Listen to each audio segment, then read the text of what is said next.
It is easy to look at the quiet, repetitive parts of your day, or the broken pieces of your past, and assume your life is too ordinary to leave a lasting mark. Yesterday, we saw Naomi holding a newborn baby. We watched grief give way to joy and saw a family step into a season of restoration. This newborn was the first heartbeat of a royal line, the ancestor of Israel's kings, and the direct bridge to the eventual birth of the Savior. Today, we are looking beyond the fields of Bethlehem, past a quiet marriage, and into the royal lineage of Israel. What feels like a personal victory in your own life is often the exact place God begins to build a generational legacy. The book of Ruth closes with a very specific record. The women of the town gave the child a name, saying, "There is a son born to Naomi," and they called his name Obed. He is the father of Jesse, the father of David. This is the David who wrote the Psalms, the shepherd who stood in front of Goliath, the king who unified the 12 tribes.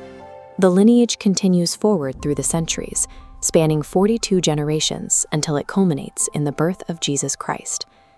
Now trace that divine lineage all the way back to its starting point. The ancestry of the Savior runs directly through a grieving widow who arrived in Bethlehem with nothing. Ruth possessed no social leverage. She was a foreigner from Moab, deeply impoverished and mourning a husband she had already buried.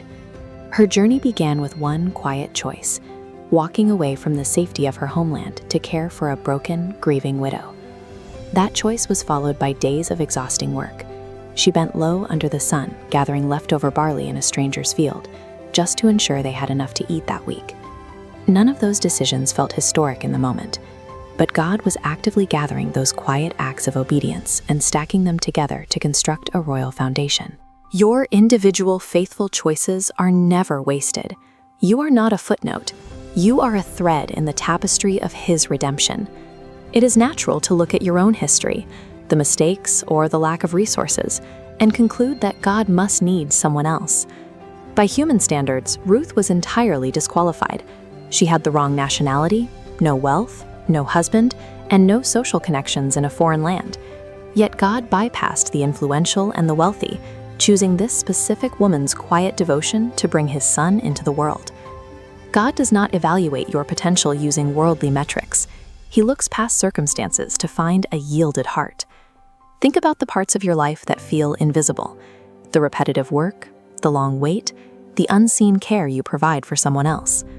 Placing those ordinary elements into God's hands aligns your life with His larger purpose. Every morning you wake up and choose to trust Him. Even in total obscurity, you are actively participating in His timeline. You may not live to see the full impact of the seeds you are planting today, but the weaving continues. Tomorrow, we will look at the entire scope of Ruth's journey, tracing the threads of redemption from Moab to the birth of Christ. Yielding an ordinary life to the author of history ensures an eternal legacy.